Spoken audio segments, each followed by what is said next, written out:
నమస్తే welcome to D news ముందుగా headlines Mopidevi Shri Subrahmanyeswara స్వామి ఆలయంలో ఆదివారం భక్తుల రద్దీ తెల్లవారుజాము నుంచే మొక్కులు చెల్లించుకున్న భక్తులు విజయవాడను బుడమేరు వరద ముంచెత్తకుండా నిర్మించిన రక్షణ గోడ పనులు పూర్తి డ్రోన్ విజువల్స్ ను మాధ్యమాలలో పోస్ట్ చేయగా వైరల్ ఇంద్రకీలాద్రిపై కొలువు తీరిన జగజ్జనని కనకదుర్గమ్మ ఆషాఢ సారె మహోత్సవాలు వరుసగా 4వ ఏడాది సారె సమర్పిస్తున్నామని తెలిపిన మహోత్సవ కమిటీ ప్రతినిధులు మోపిదేవి శ్రీ సుబ్రహ్మణ్యేశ్వర స్వామి ఆలయంలో ఆదివారం భక్తుల రద్దీ పెరిగింది. తెల్లవారుజాము నుంచి భక్తులు దేవస్థానానికి చేరుకుని శ్రీ స్వామివారి నాగపుట్టలో పాలు పోసి మొక్కులు చెల్లించుకున్నారు. స్వామివారికి ప్రత్యేక అభిషేకాలు పూజలు చేశారు. నాగవల్లి వృక్షానికి ముడుపులు కట్టి మొక్కులు తీర్చుకున్నారు. ఆలయ అధికారులు భక్తులకు కావలసిన ఏర్పాట్లను పర్యవేక్షించారు.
విజయవాడను బుడమేరు వరద ముంచెత్తకుండా నిర్మించిన రక్షణ గోడ పనులు పూర్తయ్యాయి.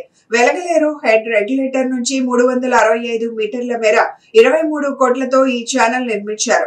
8.65 మీటర్ల ఎత్తు 1.8 మీటర్ల వెడల్పుతో దీనిని 2 నెలల్లో నిర్మించినట్లు సంబంధిత వర్గాలు తెలిపాయి. బుడమేరు రక్షణ గోడ డ్రోన్ విజువల్స్ ను శనివారం టీడీపీ తమ అధికార సామాజిక మాధ్యమాలలో పోస్ట్ చేయగా వైరల్ అవుతున్నాయి.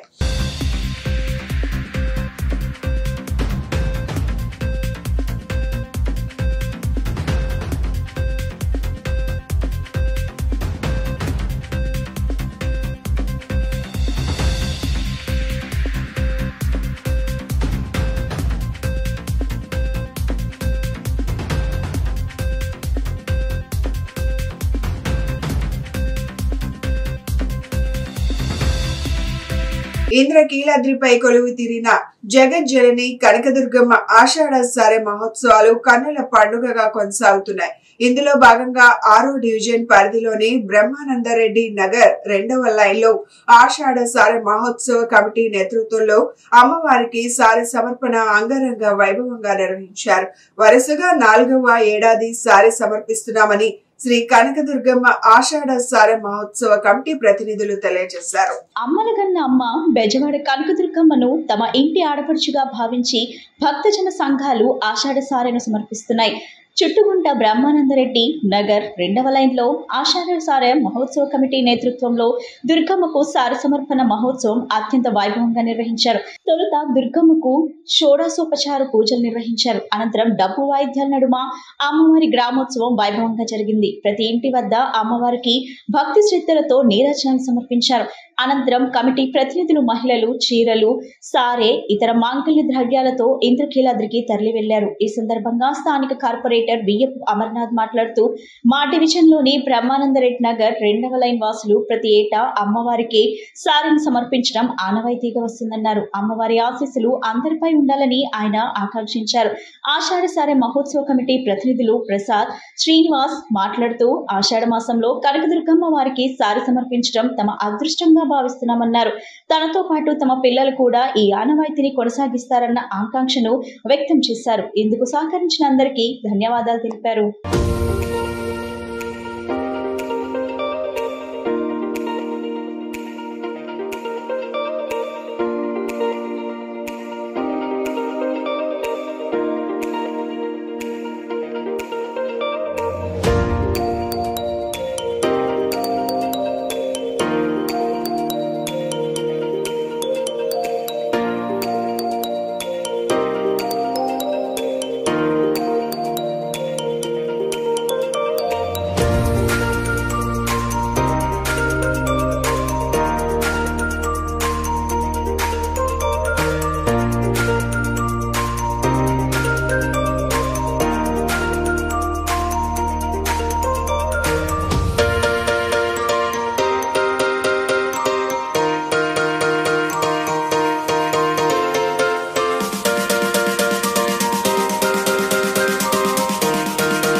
బ్రహ్మానందరెడ్డి నగర్ 2వ లైన్లో స్థానిక పెద్దలు మరియు అమ్మవారి సారి కమిటీ సభ్యుల సహకారంతో అమ్మవారి సారి కార్యక్రమం బ్రహ్మాండంగా బ్రహ్మానందరెడ్డి నగర్ నుంచి ఇంద్రకైలాద్రికి బయలుదేరడం జరిగింది. అందులో భాగంగా ఈరోజు శాతవాహన కాలేజీలో ఉన్నటువంటి నాగేంద్ర స్వామి పుట్ట దగ్గర అమ్మవారికి తాంబూలం సమర్పించి అట్లాగే ఇప్పుడు అమ్మవారి గుడికి బయలుదేరడం జరుగుతుంది. అట్లాగే వినాయకుడి గుడి దగ్గర కూడా స్వామివారికి నైవేద్యాలు సమర్పించి అట్లాగే అమ్మవారి గుడి బయలుదేరుతాం.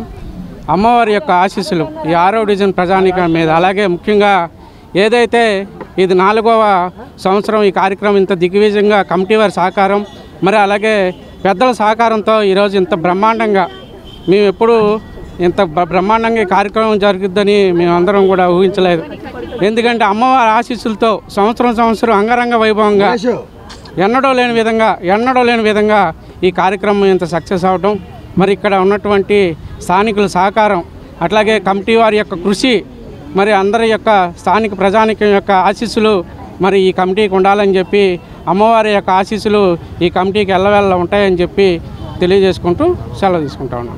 శ్రీ కనకదుర్గ అమ్మవారి ఆషాఢ మాస సార మహోత్సవ కమిటీ మేము 3 సార్లు చాలా దిగ్విజయంగా చేశాము. 4వసారి ఇంకా అంతకన్నా దిగ్విజయంగా చేస్తున్నాము. అయితే ఈ కార్యక్రమాన్ని మేము మొదలుపెట్టినప్పుడు అనుకోలేదు చేయగలమని. ఇది ఇలా 4 సార్లు చేస్తున్నాము. మాతోనే కాకుండా మా నెక్స్ట్ తరం ఆ నెక్స్ట్ తరం కూడా వెళ్తూ ఇది నిరంతరం జరుగుతూ ఉండాలని, ఈసారి ఎటువంటి ఆటంకం లేకుండా చక్కగా జరగాలని మనసావాచ కోరుకుంటున్నాము. ఆ అమ్మవారి ఆశీస్సుల వల్ల దిగ్విజయంగా జరుగుతుందని కోరుకుంటున్నాం. ఈ బ్రహ్మానందరెడ్డి నగర్ 2వ లైన్లో మనం గత 3 సంవత్సరాలుగా ఈ అమ్మవారి సారి మహోత్సవ కార్యక్రమం అత్యంత వైభవంగా జరుపుకున్నాం. మరి ఈరోజు 4వ సంవత్సరంలో అడుగుపెట్టాం. ఈ 4వ సంవత్సరం కూడా మరి కనివెరిగిన రీతిలో ఇంత వైభవంగా జరుగుతుందని ఇందాక మన కార్పొరేటర్ గారు చెప్పారు. మేము ఊహించలేదు. దానికన్నా రెట్టింపు ఉత్సాహంతో ఈ భక్తులు కూడా చాలా ముందుకొచ్చి మాకు అనేక సహాయ సహకారాలు అందించి ఈ కార్యక్రమాన్ని ఇంకా గర్వంగా ఇంకా చేయండి అని చెప్పేసి మాకు భరోసా ఒకటి కల్పించారు. మరి ఈ కార్యక్రమాన్ని ఇప్పుడు బ్రహ్మానందరెడ్డి 2వ లైన్ నుంచి బయలుదేరి శాతవాహన కాలేజీలో నాగేంద్ర స్వామి ఆలయం దగ్గర ఆయన స్వామివారికి ప్రసాదం నివేదించి మరి ముత్యాలమ్మ గుడి ఏలూరు రోడ్లో ముత్యాలమ్మ గుడి దగ్గర ఆ తల్లిగారు కూడా క్షీరాచార్య సమర్పించి అక్కడ నుంచి మన కొత్త ఆంజనేయ గుడి దగ్గర బయలుదేరి అక్కడ నుంచి ఆటోలో వినాయక టెంపుల్ కెనాల్ రోడ్లో వినాయక టెంపుల్ దగ్గర ఆ స్వామివారికి పంచాఖండం సమర్పించి నేరుగా అమ్మవారి ఆలయం చేరుకొని ఆ అమ్మవారికి ప్రసాదం నివేదించడం జరుగుతుంది. క్రికెటర్ మహేందర్ సింగ్ ధోని ముందస్తు జన్మదిన వేడుకలను ఆయన అభిమానులు విజయవాడ గాంధీనగర్ లో ఆదివారం ఘనంగా నిర్వహించారు. ఈ సందర్భంగా ధోని చిత్రపటానికి పాలాభిషేకం చేసి ప్లకార్డులు చేత పట్టుకుని సంబరాలు చేశారు. అనంతరం ధోని కట్అవుట్ ఏర్పాటు చేశారు. కార్యక్రమంలో ధోని అభిమానులు భారీ సంఖ్యలో పాల్గొన్నారు.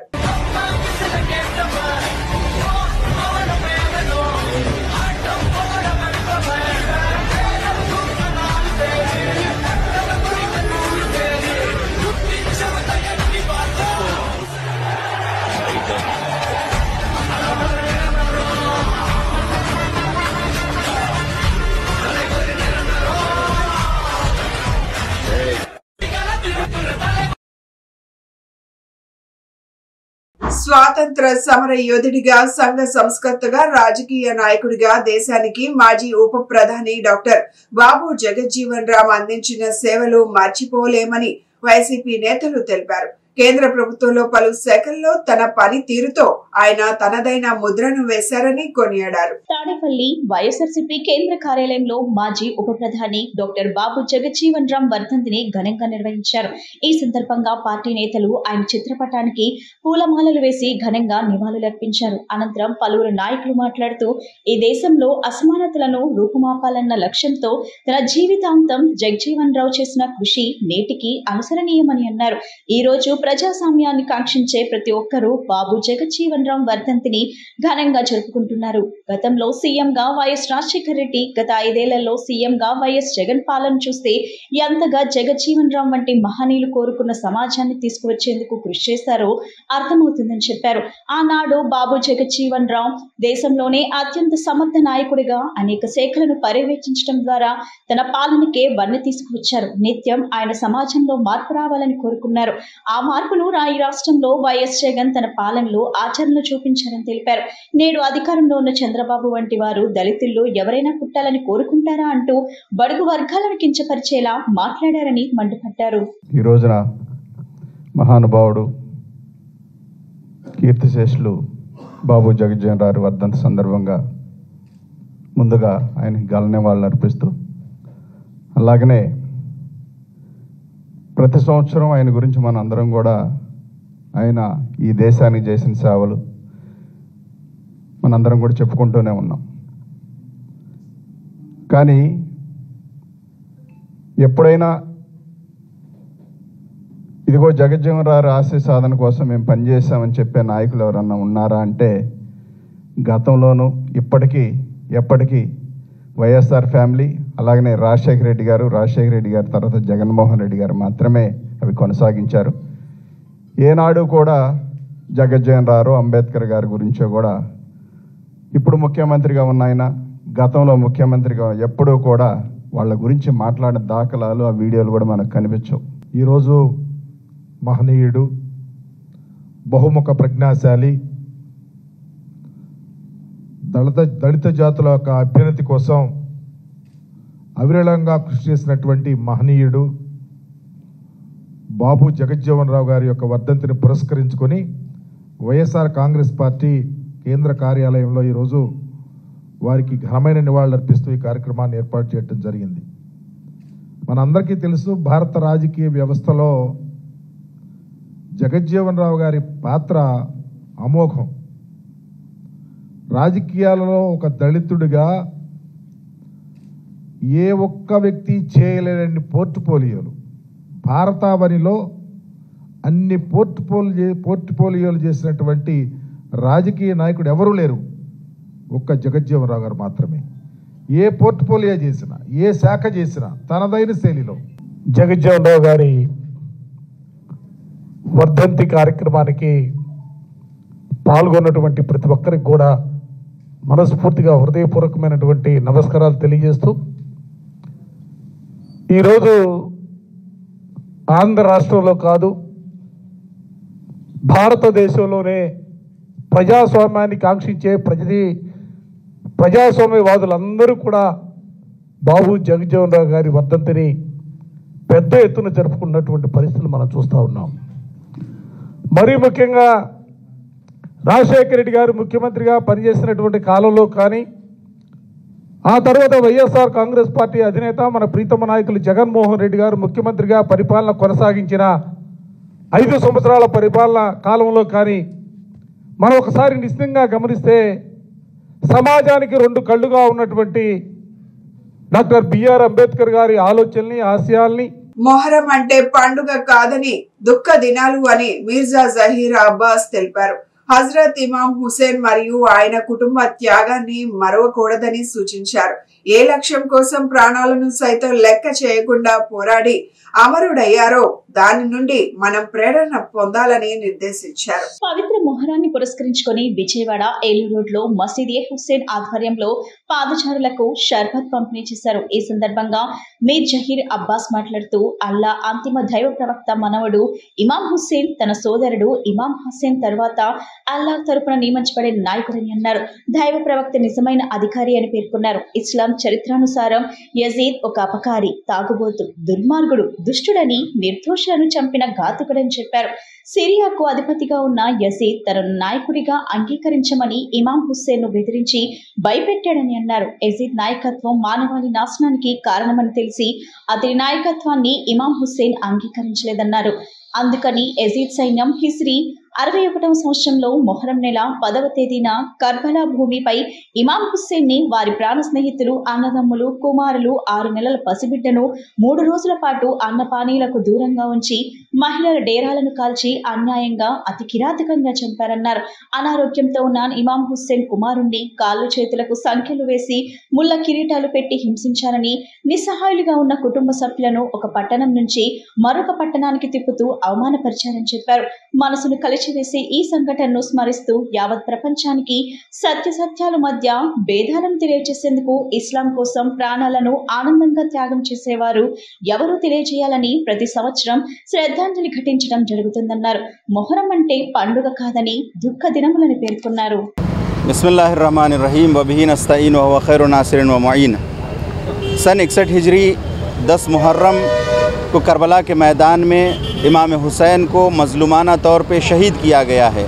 आप जानते हैं क्यों शहीद किया गया है? क्योंकि आपने यजीद की बैअत की मुखालफत की, क्योंकि आप जानते थे कि अगर यजीद की बैअत कर लें तो उसके सामने दीन और शरीयत झुक जाएगी। बैअत यानी किसी की बैअत यानी उसके सामने झुक जाना, और इमाम हुसैन अगर झुक जाते, बैअत करते तो दीन बर्बाद हो जाता, शरीयत नाबूद हो जाती, और अल्लाह का नाम उस तरह जिस तरह बाकी रहना चाहिए वैसे नहीं होता और ख़त्म हो जाता। और लोगों को इंसानियत सिखाने के लिए और इंसानियत को बचाने के लिए इमाम हुसैन अलैहिस्सलातु वस्सलाम करबला के मैदान में 3 दिन के भूखे प्यासे शहीद कर दिए गए और लोगों तक ये पैगाम पहुंचाया, देखो इंसाफ और नाइंसाफ़ी अगर 2 मुकाबिल में आ जाए तो तुम इंसाफ का साथ देना, नाइंसाफ़ी का साथ न देना। तुम अदालत के साथ काम लेना, बेअदालती के साथ काम न लेना। तुम खुद भी जियो और दूसरों को भी जीने दो। ऐसा नहीं है कि तुम अपनी ज़िंदगी के खातिर दूसरों पर जुल्म करो, तुम अपनी बेहतरी के खातिर दूसरों पर जुल्म करो और दूसरों को नाबूद कर दो। ఈ రోజు మొహరం సందర్భంగా మస్జిద్ హుసైనీ వారి తరఫు నుంచి మొహమ్మద్ ప్రవక్త బంధువుడు ఇమామే హుసైన్ గారి త్యాగానికి ప్రతీకగా కర్బలా మైదానంలో జరిగినటువంటి ధర్మానికి అధర్మానికి మధ్య యుద్ధంలో అసలు బాసిన వీరోచిత మరణం పొందినటువంటి ఇమామే హుసైన్ గారు వారి కుటుంబ సభ్యులకు త్యాగానికి ప్రతీకగా ఈరోజు మేము వాటర్ని అదేవిధంగా జ్యూస్ని డిస్ట్రిబ్యూషన్ చేస్తున్నాం. దీనికి ఒక ప్రత్యేకత ఉంది. ఎందుకంటే కర్బలా మైదానంలో 3 రోజులు నీళ్ళు కనీసం ఆ యుద్ధంలో నీళ్లు కూడా ఇవ్వకుండా అతన్ని అనేకమైనటువంటి ముప్పు తిప్పలు పెట్టి ప్రాణాన్ని తీశారు. వారికి ఈ సందర్భంగా ఇమామే హుసైన్ గారు ప్రపంచానికి ఒక మంచి సందేశాన్ని ఇచ్చారు. రాబోయే రోజుల్లో ఎవరైనా సరే ధర్మానికి అధర్మానికి జరిగినటువంటి ధర్మ యుద్ధంలో ధర్మం వైపు నిలబడండి, అధర్మం తామును ఎన్ని ప్రలోభాలకు కలపని కానీ ఎన్ని ప్రలోభాలకు గురి చేసినా కానీ అటువంటి ప్రలోభాలకు గురి కాకుండా ధర్మం వైపు నిలబడితే అంతిమంగా ధర్మానికి విజయం అని చెప్పేసి ఈ సందర్భంగా ఇమామ్ హుసైన్ గారు ఒక మంచి సందేశాన్ని ఇచ్చారు. అదే సందేశాన్ని ప్రపంచ మానవాళి కూడా మనం పాటించాలి, ఆ ధర్మం వైపే మనం నిలబడాలని చెప్పేసి ఈ సందేశాన్ని ఈరోజు మేము ప్రపంచానికి తెలియజేస్తూ అతనికి త్యాగానికి ప్రతీకగా మేము వాళ్ళ వాటర్ను అదేవిధంగా జ్యూస్ను డిస్ట్రిబ్యూషన్ చేస్తున్నాము. ఇటువంటి మంచి కార్యక్రమం చేస్తున్నట్టు ఒక మంచి సందేశాన్ని ఇవ్వాలనే ఉద్దేశంతో ఈ కార్యక్రమాన్ని నిర్వహించడం జరిగింది. నూతన ఆవిష్కరణల ద్వారా మెరుగైన చికిత్సలు అందించే అవకాశం లభిస్తుందని, ఆధునిక ఆవిష్కరణలను అందిపుచ్చుకొని ప్రజలకు మరింత మెరుగైన వైద్య సేవలు అందించాలని clinical director doctor Ram Prasad Sisla తెలిపారు. Indian Academy of Paediatrics, National Neonatology Forum సహకారంతో రెయిన్బో చిల్డ్రన్స్ హాస్పిటల్ ఆధ్వర్యంలో నెప్ 2025 పేరుతో నియోనెటల్ అండ్ పీడియాట్రిక్ ఎమర్జెన్సీస్ సదస్సు జరిగింది. నగరంలోని నోవోటెల్ హోటల్లో ఆదివారం నిర్వహించిన సదస్సులో డాక్టర్ రామ్ ప్రసాద్ తదితర నిపుణులు ప్రసంగించారు. నవజాత శిశువులు, చిన్నపిల్లలకు సంబంధించిన అనేక నూతన చికిత్సా విధానాలు అందుబాటులోకి వచ్చాయని రామ్ ప్రసాద్ అన్నారు. ఆధునిక వైద్య చికిత్సలను ప్రజలందరికీ చేరువ చేసేందుకు రెయిన్బో చిల్డ్రన్స్ హాస్పిటల్ కృషి చేస్తుందని తెలిపారు. ఆ క్రమంలోనే గత 10 ఏళ్లుగా నేప్ సదస్సులు నిర్వహిస్తూ వస్తున్నామని చెప్పారు. నవజాత శిశువులు, చిన్నపిల్లలకు సంబంధించిన అత్యవసర చికిత్సల్లో అత్యంత అప్రమత్తత అవసరమని పేర్కొన్నారు. సమస్యను నిర్ధారించుకోవటం, సరైన నిర్ణయం తీసుకోవటం, సకాలంలో చికిత్సను అందించడం కీలక అంశాలుగా నిలుస్తాయని తెలిపారు. నియోనేటల్, పీడియాట్రిక్ విభాగాల్లోని నవీన చికిత్సా విధానాలపై నైపుణ్యం సాధించి రోగులకు మరింత మెరుగ్గా సేవలందించాలని డాక్టర్ రామ్ ప్రసాద్ సూచించారు. అనంతరం rainbow Vijayawada facility director NAP 2025 నిర్వాహకులు డాక్టర్ వి ప్రసాద్ మాట్లాడుతూ వివిధ విభాగాల వైద్య నిపుణులు సాంకేతిక సంపత్తి అందుబాటులో ఉంటే అత్యవసర పరిస్థితులను సక్రమంగా నిర్వహించవచ్చని, రాష్ట్రంలోని మరెక్కడా లేని విధంగా కరెన్సీ నగర్లోని రెయిన్బో చిల్డ్రన్స్ హాస్పిటల్లో అత్యాధునిక నియోనేటల్, పీడియాట్రిక్ విభాగాలు ఉన్నాయని వెల్లడించారు. రెయిన్బోలో paediatric pulmonology, paediatric neurology, paediatric urology, paediatric haemato oncology, paediatric rheumatology, gastroenterology విభాగాలతో పాటు state of the art neonatal, paediatric intensive care విభాగాలు ఉన్నాయని పేర్కొన్నారు. రెయిన్బో చిల్డ్రన్స్ హాస్పిటల్లోని అత్యవసర చికిత్సా విభాగంలో అంతర్జాతీయ స్థాయి వైద్య పరికరాలు, నిష్ణాతులైన వైద్య నిపుణులు అందుబాటులో ఉన్నారని తెలియజేశారు. దాదాపు 400 మంది నియోనేటాలజిస్టులు, పీడియాట్రిషియన్లు హాజరైన ఈ NAP 2025 కార్యక్రమాల్లో రెయిన్బో చిల్డ్రన్స్ హాస్పిటల్ కు చెందిన వివిధ విభాగాల నిపుణులు సంబంధిత అంశాలపై ప్రసంగించారు. వ్యాధి నిర్ధారణ, చికిత్సల్లో ఎదురయ్యే సవాళ్లు, వివిధ రకాల చికిత్సల గురించి నిపుణులు విశ్లేషణాత్మకంగా ఉపన్యసించారు. సంబంధిత అంశాలపై సభ్యుల సందేశాలను వారు నివృత్తి చేశారు. Rainbow children's Hospital chairman and managing director doctor Ramesh Kancharla, intensive care director doctor Dinesh Kumar Chirla మార్గదర్శనంలో ఈ CMA నిర్వహించారు. ఈ కార్యక్రమంలో doctor BSCP Raju, doctor Sridhar, doctor Vamsi Sivaramaraju, doctor Veena Akkineni, doctor Srikanth Domala, doctor Sivasatya, Prasoon Gurrapati, T Ramesh Kumar, doctor Hemakumar, doctor బ్రజేష్ణ, doctor G Pooja, doctor B Pavan Kumar, doctor Vaibhav, Venkatesh తదితరులు పాల్గొన్నారు. ఈ neonatal and paediatric emergency programme ఏదైతే నేప్ అంటామో, ఇది రెయిన్బో చిల్డ్రన్స్ హాస్పిటల్ ఒక ఫ్లాగ్షిప్ ప్రోగ్రామ్. ఎవ్రీ ఇయర్ మనము వన్స్ ఎన్ ఇయర్ ఈ ప్రోగ్రాము చాలా గ్రాండ్గా చేస్తామండి. అంటే ఈ ప్రోగ్రామ్ ముఖ్య ఉద్దేశం ఏంటంటే మన చుట్టుపక్కల ఉండే పీడియాట్రిషియన్ 6 డిస్ట్రిక్ట్స్ 8 డిస్ట్రిక్ట్స్ ఎవరైతే ఉన్నారో వాళ్ళందరినీ ఒకసారి గ్యాదర్ చేసుకొని ఈ ఇయర్లో రీసెంట్గా జరిగే అప్డేట్స్, అంటే ఇన్ ద ఫీల్డ్ ఆఫ్ న్యూరోటాలజీ కానీ పీడియాట్రిక్స్, అంటే చిన్నపిల్లల ట్రీట్మెంట్లో జరిగే కొత్త ట్రీట్మెంట్లు ఏమొస్తున్నాయి, దానికి కొత్త పరికరాలు ఏమొచ్చినాయి, దాన్ని ఎట్లా యూజ్ చేసుకోవాలి, వాళ్ళ ఇప్పుడు పీడియాట్రిక్స్లో కూడా చాలా సబ్ స్పెషాలిటీస్ వచ్చాయి. అంటే బ్రెయిన్ స్పెషలిస్ట్ డాక్టర్ ఉన్నారు, heart specialist doctor, liver specialist doctor, kidney specialist doctor, ఇట్లా మన rainbow children's hospital all over ఇండియాలో ఉన్న బ్రాంచెస్ నుంచి ఆ బ్రాంచెస్లో ఉండే స్పెసిఫిక్ సబ్ స్పెషాలిటీ డాక్టర్స్ అందరూ వచ్చి వాళ్ళు మనకి అప్డేట్ చేస్తారు. అంటే వాళ్ళ విభాగంలో ఏం కొత్త జరుగుతుంది. ప్లస్ అందరూ వచ్చేవాళ్ళు కూడా చాలా నిష్ణాతులైన డాక్టర్లు, వాళ్ళందరూ కూడా రీసెర్చ్ వర్క్, అంటే ఒరిజినల్ రీసెర్చ్ వర్క్ చేస్తుంటారు, ఆ ప్రాబ్లంలో డీప్గా ఇన్వాల్వ్ అయ్యి రీసెర్చ్ వర్క్ చేస్తుంటారు. సో అట్లాంటి వాళ్ళు వచ్చి మనకి లేటెస్ట్గా జరిగే అప్డేట్స్ ఒకటి ఇస్తూ ఇవాళ ఆల్మోస్ట్ ఈ చుట్టుపక్కల ఉన్న 6 జిల్లాల యొక్క న్యూబార్న్ బేబీ డాక్టర్సు, పిల్లల డాక్టర్సు అందరూ ఎందుకు గ్యాదర్ అయ్యామంటే రెయిన్బో చిల్డ్రన్స్ హాస్పిటల్ మీ అందరికీ తెలిసినట్టుగా one of the best and the leading tertiary care for newborns and children in the country. So మనందరం కూడా డాక్టర్స్ అనేది ఎప్పుడు కూడా సైన్స్ ఎప్పటికప్పుడు చేంజ్ అవుతుంటుంది కాబట్టి being a leader in pediatric care ఆ రెస్పాన్సిబిలిటీ, అంటే మా బాధ్యత ఏంటంటే ఈ కొత్తగా జరిగిన రీసెర్చ్ అండ్ కొత్తగా వచ్చిన మెడిసిన్స్ కానీ కొత్త వచ్చిన ట్రీట్మెంట్ మొడాలిటీస్ కానీ మనం ఇక్కడ చేసినవి మన అవుట్కమ్స్ మన నాలెడ్జ్ కూడా పక్కన వాళ్ళతో షేర్ చేసి సో అందరం ఒక గ్రూప్గా గ్యాదర్ అయ్యి if you kind of improvise the kind of treatment protocols for our sick children, మనకి అవుట్కమ్స్ అనేవి బాగా ఇంప్రూవ్ అవుతాయి అన్నమాట. సో ఆల్మోస్ట్ ఇప్పుడు అడల్ట్స్ మాదిరిగానే పీడియాట్రిక్స్ కూడా చాలా సబ్ స్పెషాలిటీస్ వచ్చేసినాయండి. ఈరోజు రెయిన్బో చిల్డ్రన్స్ హాస్పిటల్ గత 25 సంవత్సరాలుగా నవజాత శిశువులు పిల్లల వైద్యంలో ఎంతో అత్యాధునికమైనటువంటి వైద్య విధానాలను అందరికీ పరిచయం చేస్తూ ఉంది, మన పిల్లలందరూ ఆరోగ్యాలని పరిరక్షిస్తుంది. అదేవిధంగా రెయిన్బో హాస్పిటల్స్లో బాధ్యతగా మనం 10 సంవత్సరాలుగా ఎన్నో CME ప్రోగ్రామ్స్ను ఎంతోమంది పీడియాట్రిషియన్స్, ఎంతోమంది నియోనటాలజిస్టులు వాళ్ళందరినీ కూడా ఒక దగ్గర చేర్చి గత 10 సంవత్సరాలుగా ఒకే వేదిక మీద ఈ నాలెడ్జ్ షేరింగ్ అనేది జరుగుతూ ఉంది. ఈరోజు మన రెయిన్బో చిల్డ్రన్స్ హాస్పిటల్లో పిల్లలకి సంబంధించినటువంటి సూపర్ స్పెషాలిటీ వైద్య సేవలన్నింటినీ కూడా మన విజయవాడ బ్రాంచ్లో అందించడం జరుగుతుంది.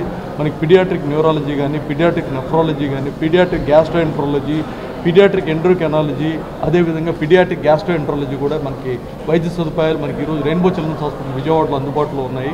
ఎంతోమంది మనం పిల్లలకి అత్యాధునికమైనటువంటి వైద్య సదుపాయాలు, వాళ్ళకి ప్రపంచంలోనే అత్యాధునికమైన వైద్య విధానాల ద్వారా చికిత్సలు అందించడానికి రెయిన్బో చిల్డ్రన్స్ హాస్పిటల్ ఎప్పుడు ముందుంటుంది. ఈ నెల 9న జరగబోయే దేశవ్యాప్త సమ్మెను విజయవంతం చేయాలని ఆటో కార్మికులకు సిఐటియు రాష్ట్ర ప్రధాన కార్యదర్శి నరసింహారావు పిలుపునిచ్చారు.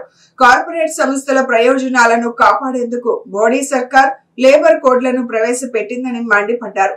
పని గంటలను 10 గంటలకు పెంచుతూ కార్మికులను బానిసలుగా మారుస్తుందని కేంద్ర రాష్ట్ర ప్రభుత్వాల తీరును ప్రతి ఒక్కరూ ఖండించాలని కోరారు. విజయవాడ బిఆర్టీఎస్ రోడ్ లోని శ్రామిక భవన్ లో విజయవాడ సిటీ ఆటో కార్మిక వర్కర్స్ యూనియన్ ఆధ్వర్యంలో సమావేశం జరిగింది.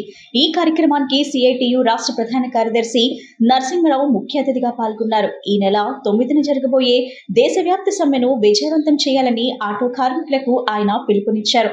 ఈ సందర్భంగా మాట్లాడుతూ కేంద్ర ప్రభుత్వం తీసుకొచ్చిన 4 లేబర్ కోడ్లు కార్మికుల హక్కులను హరించేలా ఉన్నాయని, అవి కార్పొరేట్ సంస్థల ప్రయోజనాలను కాపాడుకుందని విమర్శించారు. ఈ కోడ్ల వల్ల కార్మికులు ఆందోళన చేయడానికి తమ హక్కుల కోసం పోరాడే హక్కు కోల్పోతున్నారని ఆవేదన వ్యక్తం చేశారు. ఇవి కాక రైతు వ్యతిరేక విధానాలను మోడీ ప్రభుత్వం అవలంబిస్తుందని మండిపడ్డారు. నల్ల చట్టాలు తెచ్చి రైతుల నడ్డి విరిచారని ఆగ్రహం వ్యక్తం చేశారు. సమావేశంలో పలు డిమాండ్లు ప్రవేశపెట్టారు. అందులో భాగంగా ఓలా, ఊబర్, ర్యాపిడో వంటి రైడ్ షేరింగ్ యాప్లలో రేట్లు పెంచాలని, ప్రభుత్వమే యాప్లను ఏర్పాటు చేయాలని, ఆటో కార్మికుల కోసం ప్రత్యేక సంక్షేమ బోర్డును ఏర్పాటు చేయాలని కోరారు. అంతేకాక పాత విధానాన్ని కొనసాగిస్తూ ఫిట్నెస్ నిర్వహించాలని డిమాండ్ చేశారు. ఈరోజు మోడీ ప్రభుత్వం తీసేస్తా ఉంటాం. కనీస జీతం అని నిర్ణయించింది. జాతీయ కనీస వేతనం దాని పేరు. ఎంతో తెలుసా? రోజుకు 178 రూపాయలు జాతీయ కనీస వేతనం అని కేంద్ర ప్రభుత్వం నిర్ణయం. అంతకంటే తక్కువ ఉండకూడదు. అంతకంటే తక్కువ ఉండి జైలు పంపచ్చు. 178 రూపాయలు ఎక్కడ ఉంటుంది? అంతకంటే తక్కువ ఎక్కడ ఉండదు. అంటే ప్రభుత్వం ఈరోజు కార్మికులు, కష్టపడేవాళ్ళు, శ్రమ చేసేవాళ్ళకి విలువ లేకుండా అయిపోయాయి. విలువే లేదు. ఎంత శ్రమ చేసినా కుటుంబాన్ని పోషించుకోవడం, బిడ్డల్ని కనీసం చదివించుకోవడం, అట్లాగే వైద్యం చేయించుకోవడానికి కూడా సాధ్యం కాక అప్పులు పాలవుతారు. మీరందరూ లక్షల్లో అప్పులు ఉంటారు. మీ వివరాలు తీసుకుంటే లక్షల్లో ఉంటారు. మేము అందుకని ఇట్లా అప్పులు ఉంటున్నారని కోఆపరేటివ్ థ్రిఫ్ట్ అనే స్టీల్ ప్లాంట్లో పెట్టి 10 కోట్లు ఇప్పుడు టర్న్ ఓవర్, 2 లక్షల దాకా వాళ్ళకి లోను 60 పైసలే. ఆ విధంగా సంక్షేమం అనేటువంటి ప్రభుత్వమే కాదు, మన యూనియన్ కూడా సిఐటి ఆ రకంగా నిర్వహించే చరిత్ర సిఐటికి ఉంది. ఆ విధంగా మన హక్కులను సాధించుకోవడానికి పోరాటాలు చేయబట్టే వచ్చింది. 32 మంది ప్రాణాలు బలిదానం చేస్తే స్టీల్ ప్లాంట్ వచ్చింది. ఊరికే ఇవ్వాల గవర్నమెంట్. ఈ రోజు వచ్చినటువంటి చట్టాలన్నీ కూడా ఆ రకంగా వచ్చినాయి. మన హక్కులన్నీ కూడా ఆ రకంగా సాధించుకున్నవే. కానీ ఆ హక్కులన్నీ ఉన్నవాటిని తీసేస్తే ఇది వరకు అత్యవసర సర్వీస్ అనేవాళ్ళు మాత్రమే 14 రోజులు సమ్మె నోటీస్ ఇవ్వాలి. ఏమిటి అత్యవసర? ఆర్టీసీ, ఎలక్ట్రిసిటీ, పాలు, ఇవి అత్యవసరం. ఆటో 4 రోజులు ఆగిపోతే ఎవరికేమీ లేదు, బాధ ఏమి లేదు. కానీ ఇప్పుడు ఆటో సమ్మె చేయాలన్నా కూడా 14 రోజుల ముందు నోటీస్ ఇవ్వాలి. ఇచ్చినా కూడా నువ్వు సమ్మె చేస్తే జైలుకి వెళ్తావు, నాయకులు జైల్లో పెడతారు, కార్మికులకి మీద పనిష్మెంట్ ఇవ్వచ్చు, యూనియన్ రద్దు చేయొచ్చు. ఇట్లాంటి పద్ధతులన్నీ కూడా ఈ చట్టాలు లేబర్ కోడ్ అని 4 లేబర్ కోడ్లు అనే పేరుతో మొత్తం కార్మికులకు ఇప్పటిదాకా ఉన్న చట్టాలన్నీ తీసేయాలనేది మోడీ ప్రభుత్వం. కాపు రిజర్వేషన్ల సాధనకు ఆంధ్రప్రదేశ్ బలిజ, కాపు, తెలగ, ఒంటరి బీసీ రిజర్వేషన్ సాధన సమితి ఐక్య వేదిక అధ్యక్షులు సానా ప్రసాద్ పాదయాత్ర చేయడం ఆహ్వానించదగ్గ విషయమని కాపు సామాజిక వర్గ పెద్దలు అన్నారు. ఆయన కులం కోసం, కులాభివృద్ధి కోసం, రిజర్వేషన్ కోసం ఈ యాత్ర చేస్తూ అవగాహన కల్పిస్తున్నారని పేర్కొన్నారు. సానా ప్రసాద్ యాత్రతోనైనా కాపులకు రిజర్వేషన్ దక్కాలని అభిప్రాయపడ్డారు. గాంధీనగర్ ప్రెస్ క్లబ్ లో ఆంధ్రప్రదేశ్ బలిజ, కాపు, తెలగ, ఒంటరి బీసీ రిజర్వేషన్ సాధన సమితి ఐక్యవేదిక ఆధ్వర్యంలో చర్చా వేదిక కార్యక్రమం జరిగింది. గౌరవ అధ్యక్షులు కొల్లా హనుమంతరావు, అధ్యక్షుడు సానా ప్రసాద్ ఆధ్వర్యంలో జరిగిన ఈ కార్యక్రమాల్లో కాపు నేతలు పాల్గొన్నారు. అనంతరం ఏర్పాటు చేసిన విలేకరుల సమావేశంలో ఆకుల శ్రీనివాస్ మాట్లాడుతూ సానా ప్రసాద్ కాపు సామాజిక వర్గం కోసం పాదయాత్ర చేస్తున్నారని, చిత్తూరు నుండి గ్రామాలను కలుపుకుని తీసుకుని సుమారు 850 కిలోమీటర్ల మేర పాదయాత్ర చేస్తున్నారని చెప్పారు. ఆయన కులం కోసం, కులాభివృద్ధి కోసం, రిజర్వేషన్ కోసం ఈ యాత్ర చేస్తూ అవగాహన కల్పిస్తున్నారని పేర్కొన్నారు. ఎన్నో ఏళ్లుగా ఆయన ఈ సామాజిక వర్గం కోసం పనిచేయటం అభినందనీయమని అన్నారు.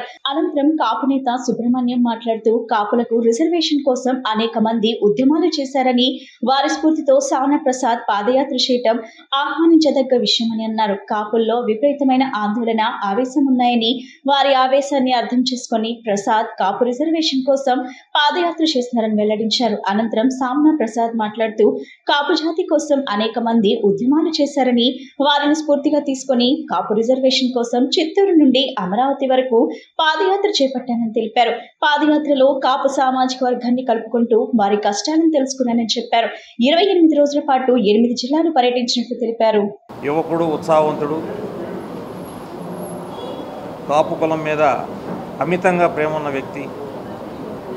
మరి ఈ కులానికి ఎప్పటి నుంచో పోరాటం చేస్తున్న నాయకుల్ని స్ఫూర్తిగా తీసుకుని ఒక ఉద్యమ రూపంలో పాదయాత్రలు ఈ మధ్యన సక్సెస్ అవుతున్నాయి కాబట్టి ఈ కులానికి కూడా ఏమన్నా సక్సెస్ రూట్ చూపిస్తుందేమోననే ఉద్దేశంతో యువకుడు పాదయాత్ర చేయటం, సుమారుగా చిత్తూరు నుంచి అనేక ప్రాంతాలు కలుపుకుంటూ, అనేక జిల్లాలు కలుపుకుంటూ, అనేక గ్రామాలు కలుపుకుంటూ 850 కిలోమీటర్లు పాదయాత్ర చేయటం అంటే అది సామాన్యమైన విషయం కాదు.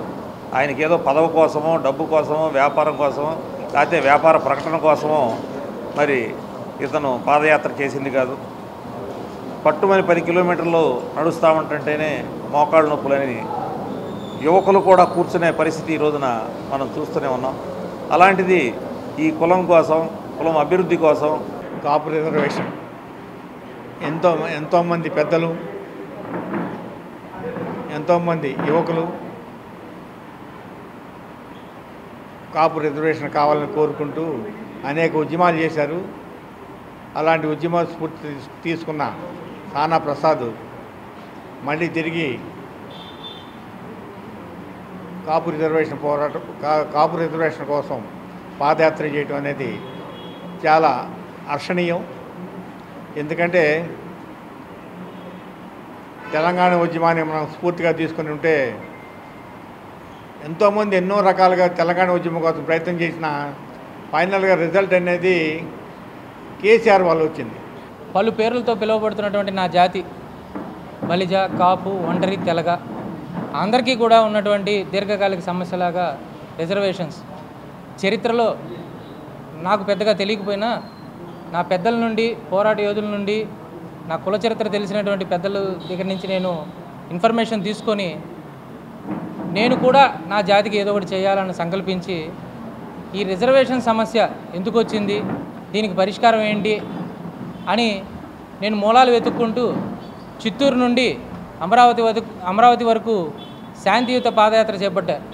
అయితే ఈ పాదయాత్ర నేనేదో నడుచుకుంటూ కిలోమీటర్లు లెక్కించడానికి కాదు, నేను దారిలో ఉన్నటువంటి ప్రతి ప్రధాన నగరాల్లో ఉన్నటువంటి నా జాతి సమూహాన్ని కలుసుకుంటూ నా బంధుమిత్రులు సమానమైనటువంటి నా కులస్తుల్ని ఆప్యాయంగా వాళ్ళతో సంప్రదించుకొని వాళ్ళు పడుతున్నటువంటి పరిస్థితుల్ని, కష్టాలని కళ్ళారా చూడడానికి, తెలుసుకోవడానికి, వాళ్ళ అనుభవాల్ని నేను కూడా తీసుకుని ఉద్యమాన్ని చేపట్టడానికి దాదాపు 8 జిల్లాల్లో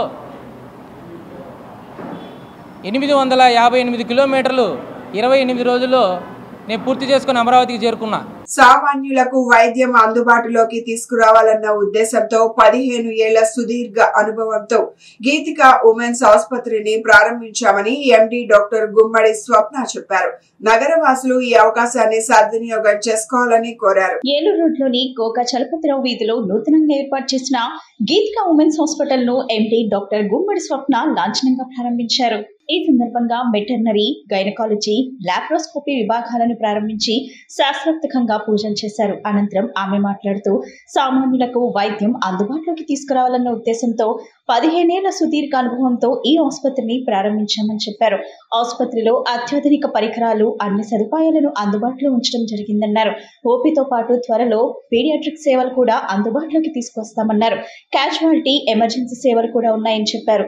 విజయవాడ ప్రజలు ఆసుపత్రి సేవలను సద్వినియోగం చేసుకోవాలని ఆమె సూచించారు. అనంతరం డాక్టర్ క్రాంతి కిషోర్ మాట్లాడుతూ డాక్టర్ గుమ్మడి స్వప్నకు వైద్య రంగంలో సుదీర్ఘ అనుభవం ఉందని చెప్పారు. తమ కుటుంబంలో 40 మంది డాక్టర్లు ఉన్నారని చెప్పారు. నగరవాసులు ఈ ఆసుపత్రి సేవలను ఉపయోగించుకోవాలని కోరారు.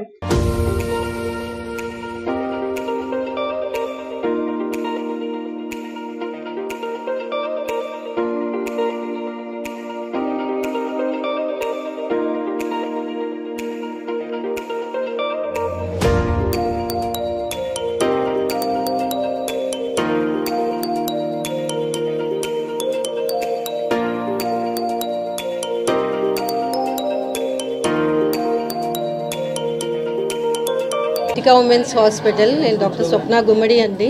మోర్ దెన్ 15 years ఆఫ్ ఎక్స్పీరియన్స్తో కొత్తగా నూతనంగా ఈ హాస్పిటల్ ప్రారంభిస్తున్నాము. ఇది మెయిన్ ఈ హాస్పిటల్ మనము మొదలు పెట్టడానికి ఉద్దేశం ఏంటంటే సామాన్యులకి అందరికీ కూడా వైద్యం అందుబాటులో ఉండాలి, అందరికీ తేలిగ్గా వైద్యం దొరకాలి. అలా 24 గంటలు ఇక్కడ అందుబాటులో ఉంటుంది వైద్యం మనకి. అలాగే అన్ని మోడర్న్ ఫెసిలిటీస్ కూడా ఇక్కడ ఉన్నాయి. మనకి థియేటర్కి వస్తే అన్ని సదుపాయాలతో ఇక్కడ థియేటర్లో కావాల్సినవన్నీ మనం ఇక్కడ ఏర్పరచడం జరిగింది. అలాగే లేబర్ రూమ్ కూడా అత్యాధునికంగా LDR బెడ్తో, అన్ని కంటిన్యూస్ మానిటరింగ్తో, ఫుల్ టైం స్టాఫ్తో కూడా మేము ఇక్కడ ప్రారంభిస్తున్నాము. అలాగే ఓపీ కన్సల్టేషన్ కాకుండా మనకి ఏంటంటే ఇక్కడ పీడియాట్రిక్స్ కూడా ముందు స్టార్ట్ చేయడం జరుగుతుంది. అలా క్యాజువాలిటీ రూము, ఎమర్జెన్సీ వార్డు, ఇలా మనకి ICU బెడ్స్ కూడా ఉన్నాయి. 24 hours ల్యాబ్, ఇవన్నీ కూడా ఫార్మసీ కూడా ఇక్కడ అందుబాటులో ఉంది. అలాగే అల్ట్రాసౌండ్ మెషిన్ కూడా మనకి ఇక్కడ ఇన్హౌస్ ఉంది. సో స్కాన్లన్నీ కూడా మనకి ఏ టైంలోనే జరుగుతూ ఉంటుంది. సో అందరూ ఈ సదుపాయాలని ఉపయోగించుకుంటారని ఆశిస్తూ గీతికా ఉమెన్స్ హాస్పిటల్ కొత్తగా ప్రారంభిస్తున్నాం. ఈరోజు మా అసిస్టెంట్ గుమ్మడి స్వప్న గారిది గీతికా ఉమెన్స్ హాస్పిటల్ ఓపెనింగ్ సందర్భంగా అందరికీ నా యొక్క శుభాకాంక్షలు. సో సామాన్య ప్రజానీకం దగ్గర నుంచి అందరికీ పర్సనల్గా అందరికీ చాలా కేర్ ఇచ్చి జాగ్రత్తగా వైద్యం చేయడానికి మా ఫ్యామిలీ మెంబర్స్ అందరం ఇప్పటికి మొత్తం మీద మేము ఫ్యామిలీ మొత్తం మీద 41 మంది డాక్టర్స్ ఉన్నాము. కొత్తగా ఈ హాస్పిటల్ నుంచి కూడా సమాజానికి సేవ చేయడానికి అవకాశం ఇచ్చినందుకు మీ అందరికీ కృతజ్ఞతలు. ఈ నెల 17న విజయవాడలో బీసీ సంక్షేమ సంఘం జాతీయ మహాసభ విజయవాడలో నిర్వహిస్తున్నట్లు సంఘం రాష్ట్ర అధ్యక్షుడు లాకా వెంగళరావు యాదవ్ తెలిపారు. తుమ్మలపల్లి వారి క్షేత్రయ కళాక్షేత్రంలో జరిగే ఈ మహాసభలో కేంద్ర మంత్రులు ఇంద్రజిత్ సింగ్, రామ్మోహన్ నాయుడు సహా పలువురు బీసీ నేతలు పాల్గొంటారని తెలిపారు. బీసీలకు 50% రిజర్వేషన్లు, మహిళా రిజర్వేషన్లలో బీసీ మహిళలకు సబ్ కోటా తదితర అంశాలపై మహాసభలో చర్చిస్తామని వివరించారు.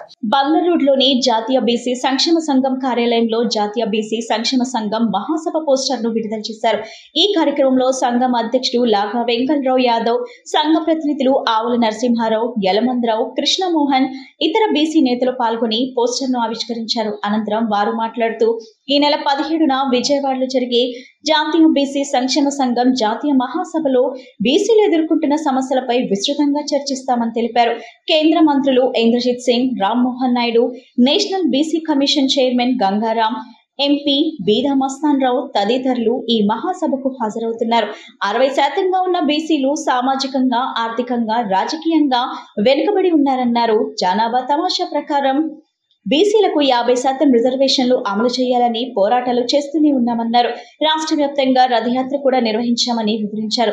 140 కులాలున్న బీసీలకు 20% కూడా రిజర్వేషన్లు దక్కకపోవటం పట్ల వారు ఆవేదన వ్యక్తం చేశారు. స్థానిక సంస్థల్లో 34% ఉన్న రిజర్వేషన్లను 24% కుదించారని చెప్పారు. బీసీ ఉద్యోగులకు ఇబ్బందికరంగా ఉన్న క్రిమిలేయర్ విధానాన్ని ఎత్తివేయాలని, బీసీల రక్షణకు అట్రాసిటీ యాక్ట్ రూపొందించాలని వారు డిమాండ్ చేశారు. ఈ మహాసభలో సంఘం రాష్ట్ర జాతీయ కమిటీల ఎన్నికలతో పాటు బీసీలు ఎదుర్కొంటున్న సమస్యలపై చర్చించి భవిష్యత్ కార్యాచరణ రూపొందిస్తామని స్పష్టం చేశారు. జాతీయ బీసీ సంక్షేమ సంఘం ఈ నెల 17వ తారీఖు గురువారం సాయంత్రం 4 గంటలకి విజయవాడ తుమ్మలపల్లి కళాక్షేత్రం నందు మహాసభ నిర్వహించడానికి ఏర్పాట్లు చేయడం జరిగింది. ఈ యొక్క మహాసభకి మరి కేంద్ర మంత్రులు శ్రీ రావు ఇందర్జిత్ సింగ్, ప్రణాళిక గణాంకాల శాఖ మార్చులు వారు, అలాగే కేంద్ర పౌర విమాన శాఖ మార్చులు మరి కె రామ్మోహన్ నాయుడు గారు, అలాగే మరొక విశిష్ట అతిథి జాతీయ బీసీ కమిషన్ చైర్మన్ అయినటువంటి హన్సరాజ్ గంగారాం అయ్యర్ గారు, మాజీ కేంద్ర హోంశాఖ సహాయ మంత్రి, అట్లాగే పప్పు యాదవ్ జన అధికార పార్టీ అధ్యక్షులు బీహారు వారు, మరియు రాష్ట్ర మంత్రులు, రాష్ట్ర ఎంపీలు, ఎమ్మెల్యేలు, మాజీ మంత్రులు, మాజీ ఎమ్మెల్యేలు, ఎమ్మెల్సీలు, మాజీ ఎమ్మెల్సీలు వీళ్ళందరినీ కూడా బీసీ నాయకులు అందరినీ కూడా ఆహ్వానించి ఈ మహాసభలో పాల్గొనే విధంగా అందరినీ కూడా మేము ఇప్పటికే వారికి ఇన్విటేషన్లు అన్నీ కూడా ఇవ్వడం జరిగింది. 17వ తేదీన ఈ నెల 17వ తేదీన తోమలపల్లి కళాక్షేత్రంలో జరిగే జాతీయ కార్యవర్గ సమావేశంలో ప్రధానంగా రాష్ట్రానికి సంబంధించి 3 తీర్మానాలు ప్రవేశపెడతా ఉన్నాం. మొట్టమొదటిగా కూటమి ప్రభుత్వం గత సంవత్సరం ఎన్నికల ప్రణాళికలో ఏదైతే ప్రకటించారో ఈ రాష్ట్రంలో తక్షణమే బీసీలకు రక్షణ చట్టాన్ని తీసుకొస్తామని స్పష్టంగా చెప్పి ఉన్నారు. ఈ రాష్ట్రంలో ఆన్ పార్ విత్ ఎస్సీ ఎస్టీల మాదిరిగా బీసీలకు కూడా అట్రాసిటీ యాక్ట్ తీసుకురావాలనేటటువంటి ప్రధానమైనటువంటి తీర్మానం. ఇవాళ మేము ప్రధానంగా ఈ ప్రెస్ మీట్ పెట్టడానికి ఉద్దేశం ఏంటంటే మిత్రులు చెప్పారు మా నాయకులు. అయితే ఈ సమావేశాన్ని బహిరంగ సభను జయప్రదం చేయడానికి కావాల్సిన ప్లాన్ ఈరోజు రూపొందించుకుంటాం. కానీ వాళ్ళంతా కసిగా ఉన్నారు. బీసీలు ఈ 78 ఏళ్ళ స్వాతంత్రానంతరం కూడా వెనకబడి ఉన్నాం అనేది వాళ్ళు చాలా కసిగా ఉన్నారు. వాళ్ళందరూ సమీకరించి వాళ్ళ హక్కులను సాధించడమే మన ప్రధాన ధ్యేయం. ఖచ్చితంగా అది సాధిస్తామనే నమ్మకం మాకుందని మీకు తెలియజేస్తాం. తర్వాత కూడా భవిష్యత్తులో కూడా ఈ జాతీయ మహాసభ అనంతరం రాష్ట్ర కార్యవర్గం, నూతన కార్యవర్గం ప్రమాణ స్వీకారం చేసిన తర్వాత నుంచి కూడా జీతాలు పెంచాలని, సంక్షేమ పథకాలు అమలు చేయాలని కోరుతూ మున్సిపల్ కార్మికులు చేస్తున్న సమ్మె 12వ రోజుకు చేరుకుంది. కార్మికుల సమ్మె పట్ల రాష్ట్ర ప్రభుత్వం, మున్సిపల్ శాఖ ఎటువంటి భేషజాలకు పోకుండా తక్షణమే యూనియన్ నేతలతో చర్చలు జరిపి డిమాండ్లు నెరవేర్చాలని యూనియన్ గౌరవ అధ్యక్షులు దోనేపూడి కాసినా డిమాండ్ చేశారు. లేని పక్షంలో 12వ తేదీ అర్ధరాత్రి నుండి పూర్తి సమ్మెలోకి వెళ్తామని ప్రభుత్వాన్ని హెచ్చరించారు. Municipal corporation workers and employees union CITU నగర కమిటీ ఆధ్వర్యంలో జరుగుతున్న municipal engineering, water, park, vehicle depot, mechanic, street lighting, town planning, computer operators కార్మికుల సమ్మె 12వ రోజుకు చేరింది. జీతాలు పెంచాలని, సంక్షేమ పథకాలు అమలు చేయాలని కోరుతూ కార్మికులు చేసిన నినాదాలు కోరెత్తాయి. ఈ సందర్భంగా మున్సిపల్ యూనియన్ నగర గౌరవ అధ్యక్షులు దోనేపూడి కాశీనాథ్ మాట్లాడుతూ మున్సిపల్ ఇంజనీరింగ్ కార్మికుల సమ్మె పట్ల రాష్ట్ర ప్రభుత్వం, మున్సిపల్ శాఖ ఎటువంటి భేషజాలకు పోకుండా తక్షణం యూనియన్ నేతలతో చర్చలు జరిపి న్యాయబద్ధమైన కార్మికుల వేతనాలతో పాటు ఇతర డిమాండ్లను పరిష్కరించాలని కోరారు. లేని పక్షంలో ఈ నెల 12వ తేదీ నుంచి పారిశుద్ధ్య కార్మికులను కలుపుకొని ఉద్యమాన్ని ఉధృతం చేస్తామని హెచ్చరించారు. సానుకూలంగా పరిష్కరిస్తామని మంత్రివర్గ ఉపసంఘం సిడిఎం ద్వారా చెప్పిన దరిమిలా 2-3 రోజులు గడువు ఇస్తున్నామని అన్నారు. యూనియన్ నేతలను చర్చలకు పిలిచి మాట్లాడాలని కోరారు. సమస్యలు పరిష్కరించని పక్షంలో రాష్ట్ర వ్యాప్తంగా 12 అర్ధరాత్రి నుంచి మున్సిపల్ పారిశుద్ధ్య, వెహికల్ డిపో వర్కర్లు సమ్మెలోకి వెళ్తామని హెచ్చరించారు. జీవో 36 ప్రకారం ఇంజనీరింగ్ కార్మికులకు 15,000, 21,000, 18,500 నుండి 24,500 రూపాయలకు పెంచాలని డిమాండ్ చేశారు. కార్మికులకు సంక్షేమ పథకాలు అమలు చేయాలన్నారు. నామకే వస్తే అన్నట్లు 1000 పెంచుతాం, 2,000 పెంచుతాం, 3,000 పెంచుతామంటే పోరుబాట పడతారని హెచ్చరించారు. ఈరోజు మున్సిపల్ కార్మికుల సమ్మె 12వ రోజుకు చేరింది. 12 రోజులు అంటే పెద్ద కాలం కాదని చెప్పనేటువంటిది ప్రభుత్వం, అధికారులు అనుకోవచ్చు. కానీ ప్రభుత్వం 12 రోజుల పాటు జీతం లేకుండా 12 రోజుల పాటు సమ్మెలో ఉండి 12 రోజుల పాటు మార్నింగ్ నుంచి ఈవినింగ్ దాకా సమ్మెలో పాల్గొని తమ పనులు వదిలేసి పని ప్రదేశాలకు దూరంగా ఉంటున్నటువంటి మున్సిపల్ కార్మికుల యొక్క వ్యత, మున్సిపల్ కార్మికుల యొక్క బాధ మీరు అర్థం చేసుకోవటానికి ఇంకెంత కాలం పడుతుందని చెప్పనేటువంటిది నేను అడుగుతూ ఉన్నా. ఇంకేముంది, 4 రోజులు వ్యవధి ఇవ్వండి అన్నారు, ఇచ్చాం. 4 రోజులు వ్యవధి ఇచ్చాం, 12వ తారీఖు దాకా ఇచ్చాం. 12వ తారీఖు లోపు కనుక సమస్య సానుకూలమైనటువంటి పద్ధతుల్లో పరిష్కారం కాకపోతే రంగం యావత్తు కూడా సమ్మెలోకి దిగబోతూ ఉంది 12వ తేదీ అర్ధరాత్రి నుండి అని చెప్పి నిన్న చెప్పాం. మన సభలోనే అనౌన్స్ చేయటం జరిగింది. ఈ సభ సందర్భంగా మేము కొన్ని విజ్ఞప్తులు కూడా చేసాం. అధికారులు నిత్య జీవిత అవసర వస్తువుల ధరలు పెరుగుతూ ఉన్నాయి, కరెంట్ ఛార్జీలు పెరుగుతూ ఉన్నాయి, ఆస్తి పన్నులు పెరుగుతూ ఉన్నాయి, నీటి ఛార్జీలు పెరుగుతూ ఉన్నాయి, డ్రైనేజ్ ఛార్జీలు పెరుగుతూ ఉన్నాయి. దీని అంతటికీ కారణం ప్రభుత్వం. స్మార్ట్ మీటర్ల పేరుతో మా ఇళ్లకు వచ్చేటువంటి 400, 300, 500 ఉన్నటువంటి కరెంటు బిల్లు 1800, 1700కి పలుకుతూ ఉంది. కారణం ఏంటని చెప్పనేటువంటిది ఒక్కసారైనా ఆలోచించారా చంద్రబాబు నాయుడు గారు అని చెప్పని అడుగుతున్నాం. మా జీతం ఎంత? గొర్రెకి బెత్తడి తోక. మీరు వేసేటువంటి భారాలన్నీ ఆకాశం అందనంత ఎత్తులో. ఈ మధ్యలో ఉన్నటువంటి వ్యత్యాసాన్ని ఎవరు చూస్తారని చెప్పనేటువంటి అడుగుతున్నాం. బులెటిన్ ముగించే ముందు హెడ్లైన్స్ మరొకసారి. మోపిదేవి శ్రీ సుబ్రహ్మణ్యేశ్వర స్వామి ఆలయంలో ఆదివారం భక్తుల రద్దీ. తెల్లవారుజాము నుంచే మొక్కులు చెల్లించుకున్న భక్తులు. విజయవాడను బుడమేరు వరద ముంచెత్తకుండా నిర్మించిన రక్షణ గోడ పనులు పూర్తి. డ్రోన్ విజువల్స్ ను మాధ్యమాలలో పోస్ట్ చేయగా వైరల్. ఇంద్రకీలాద్రిపై కొలువు తీరిన జగజ్జనని కనకదుర్గమ్మ ఆషాఢ సారె మహోత్సవాలు. వరుసగా 4వ ఏడాది సారె సమర్పిస్తున్నామని తెలిపిన మహోత్సవ కమిటీ ప్రతినిధులు. ఇవి ఈనాటి bulletin updates. Keep watching the news.